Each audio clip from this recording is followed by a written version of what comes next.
I give the call to the member for Macon. Thank you, Mr Speaker, and my question is to the Minister for Communications. The impact of scam text messages is increasing at an alarming rate. What steps is the Albanese Labor government taking to better protect everyday Australians?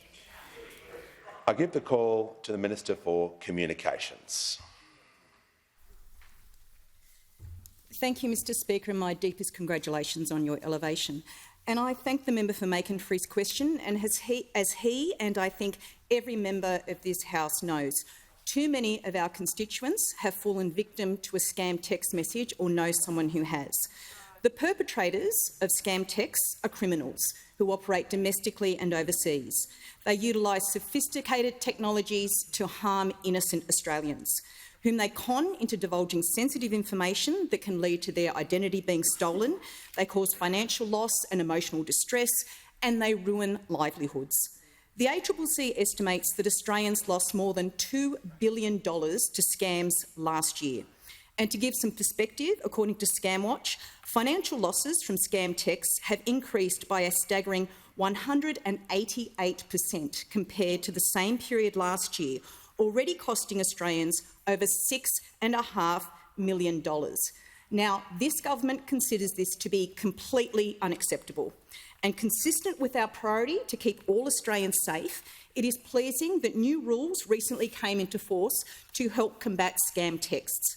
For the first time, telco providers are required to identify, trace and block scam text messages. There are also enhanced obligations for educating consumers about scam texts. And if the telcos fail to comply with the new rules, they face hefty penalties of up to $250,000. Now, Mr Speaker, can every scam text be stopped? Unfortunately, the reality is that scams will always exist and consumers need to remain vigilant. But these measures offer better protection and deterrence than ever before, and there will be industry-wide consistency to implement and maintain first-rate capabilities to reduce scam texts.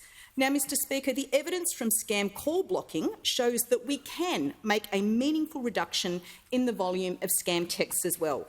In the first 16 months since the industry employed similar rules in relation to scam calls, over 500 million scam calls were blocked from reaching Australian consumers.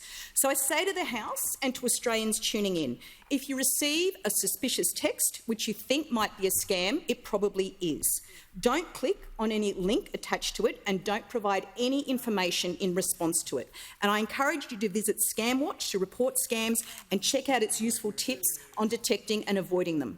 Mr Speaker, these developments reflect this government's broader suite of initiatives to help keep Australians safe from scams. We've committed to establishing a national anti-scam centre, which my colleague, the Assistant Treasurer, will be spearheading.